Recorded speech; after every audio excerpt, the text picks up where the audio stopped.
Hi folks, today I have for us the update from FAPA's arraignment hearing on his pepper spraying incident. We're going to take a look at his crazy accusations, his plans, and debunk where he's wrong. But before we start today's video, as always, a big thank you to all of my current and new channel members and subscribers. Without all of your support, I couldn't keep the channel going, so I want to thank you all personally from the bottom of my heart. And if you're new to the channel, please subscribe to the page. Leave a like and a comment because it helps with the algorithm. Don't forget to check out my second channel, NCR Movie Network, and the podcast, the Craptown Florida Man Power Rankings. Episode 24 will be premiering today at 5 p.m. Eastern Standard Time. With all that being said, let's enjoy today's video. First District Court of Northern Middlesex just got out of court today, just had the first arraignment day. I'll wait for a few people to show up here. First of all, I just want to say thank you guys for all the support. Thank you guys so much for all the support. You guys have been behind me 100% of the way, every step of the way, and at every corner. It doesn't matter. You guys have supported me 100% in this. So I'll just wait for a few people to show up here today, and we'll give a couple updates. What's up, Jenny? How we doing? What up? What up, everybody? What's going on? What's going on?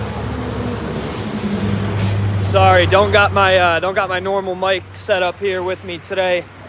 So Hey, nobody cares. Nobody cares. I don't know how many people we got here today. There's absolutely terrible service here, but thank you everybody for being here. What's up? So just got out of court. I'll give the update now. Thank you guys. Make sure if you're here, go tap that like button. Thank you everybody for being here. What's up to all the FAPA fans? I actually just got recognized outside of court. Somebody came up to me, one of the jurors that had just left. She asked if I was that YouTube guy and took a video. So sorry you guys missed that. But so I just got let out of court today. Clear indication from them here today that they do not have their story straight. They do not. What a crock of shit.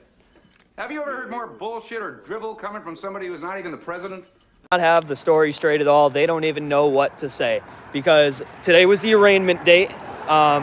First of all, the public pretender came up to me before court, even before my name was even called, before my name was up on the docket, and she came up to me and told me that she was going to be representing me, and I said no, I'd be most likely appointing my own counsel. So I gave her that. That was the first bit of pushback that I gave there.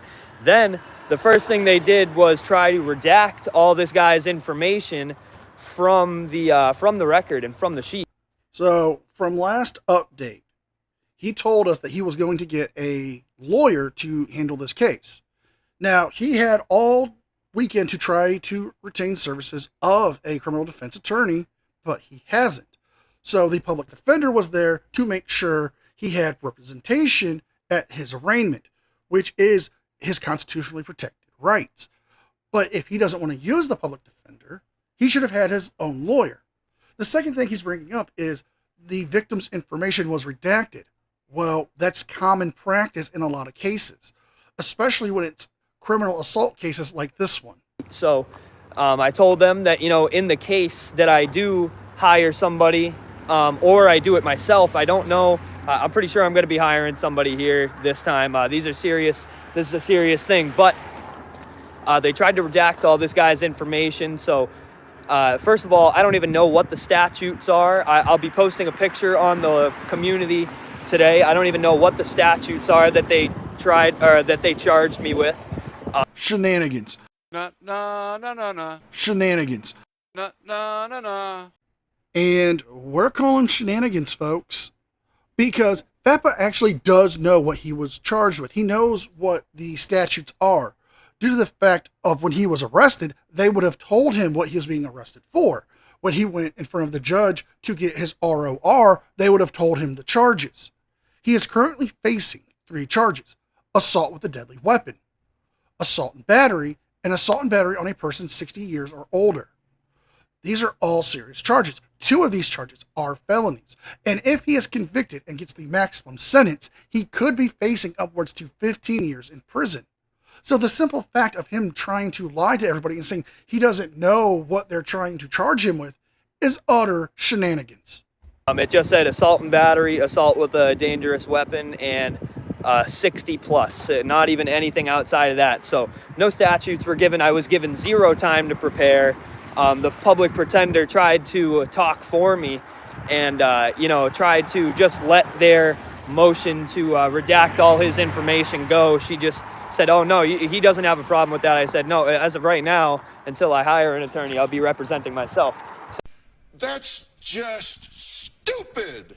Sorry, excuse me. And I told them that I absolutely had an objection to that because that would cause immediate hindrance on the discovery process, and I wouldn't be able to get any of this dude's information because, I mean, maybe I could, maybe I couldn't, but I don't think this court is going to be willing to work with me at all. So what they did at the end was they motioned to continue for arraignment. So that means they couldn't even have their story straight. They couldn't come up with a good defense on their part, or a good offense on their part, seeing as how the burden of proof is on the Commonwealth of Massachusetts in this case. Now, he is partially right. The burden of proof to prove that he is guilty beyond a shadow of a doubt is on the prosecution. However, the reason why they're granting him a continuance and asking for the continuance itself is because he is wanting a private lawyer. He doesn't want it to be represented by the public defender's office. So, to make sure he has a fair trial, which he is constitutionally guaranteed, the judge is granting the continuance for the prosecution to give him time to get representation and they can get this in order. It's not because they're trying to hide something or they're not prepared. It's because you're ill-prepared to show up for some serious crimes that you've committed. So they wanted to push the arraignment. They know that they did not give due process. They know that there was no investigation done, and they know that there was no probable cause for my arrest in the first place. Wrong! There was no probable cause. They did it without investigation, no talking, just because I didn't want to answer questions. And the word for word, if you guys remember from the video, word for word said, you are under arrest because you are being accused of pepper spraying somebody. Word for word, those were what he said to me. So that's the update, guys. Thank you guys for being here.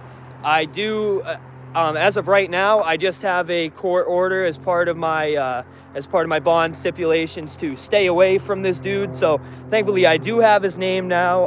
I don't think I'm going to be releasing that until after my first arraignment date at least. You dumb bastard. Are you aware that the prosecution's probably going to be watching your channel, watching your videos, because you're now tanking your case? This video is probably going to get taken down when he gets an actual lawyer, but they're talking about putting out this guy's information to your subscribers, to your viewers, to your followers. We know what you're going to say. I'm not going to encourage anybody to harass or go after this guy, but you know your followers will.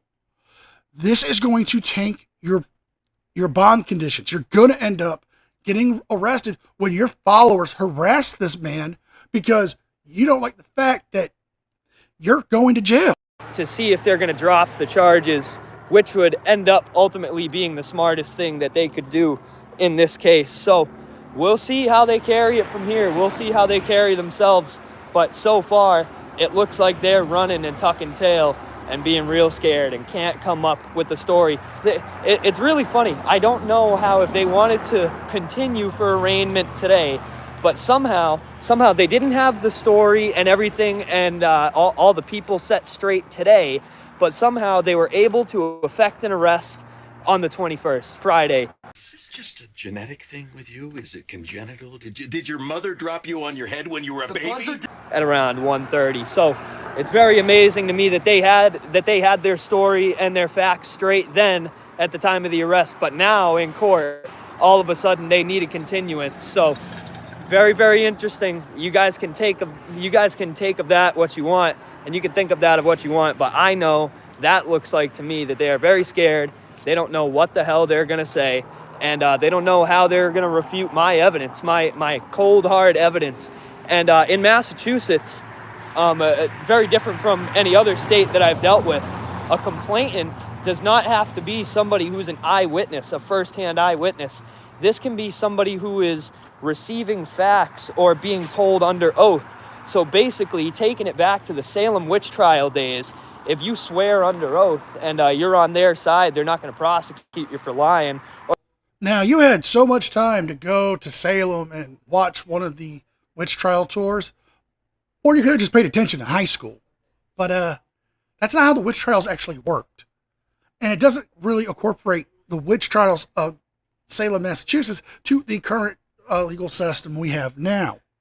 Yes, a lot of innocent people were accused of witchcraft during those times, but they're not accusing you of that. And they're not trying to say you have some weird obligation to prove it. You actually had the way to prove that you were innocent, but you chose to be, well, the sycophant of Chile that you truly are, and got yourself arrested. If this was truly self-defense, you could have shown it. But instead, you want to play the narrative of, I'm the victim, the state's the tyrant, and they're trying to prosecute me for no reason. Or it would take 30 years to do it anyways. If you say it under oath, they can make an arrest instantly, and that's enough for a legal complaint. So I'm really, really excited to see the legal complaint, see what affidavits they're coming out with. I had my affidavit prepared to input my video and show that to them, but seeing as how they were continuing on the arraignment and no plea was needed, I wasn't going to even give a plea regardless, because I was not given enough time nor ample information. According to the Article 12 of Massachusetts Constitution. That's cap.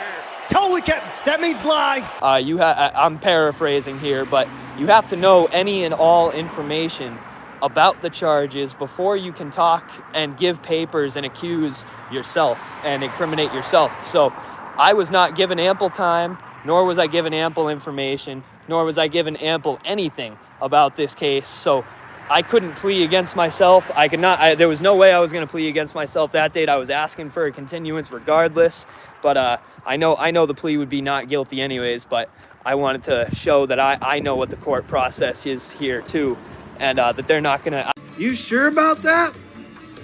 You sure about that? You sure about that?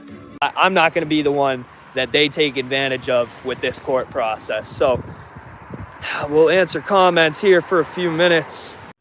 Now, I'm ending it here. The video does continue on for a few more minutes of him addressing the comments in the side chat, where he does make claims that he is concerned that they would try to hack into his stuff and delete the video or manipulate it in some way, which he's already done. If you haven't heard about that, please check out Lucid Dreams' video that came out today. He also is telling people to go to his merch store to buy his stuff to help fund him. So if you guys like this video, please like, share, and subscribe. Leave a thumbs up and a comment because it helps me with the algorithm. Don't forget to check out my second channel and the podcast. With all that being said, be well, be safe, and I will see you guys next time. And a special thank you to all members of the news team. Without all of your support, I couldn't keep the channel going. So I thank you all personally from the bottom of my heart. You all mean the world to me, and I can never thank you enough.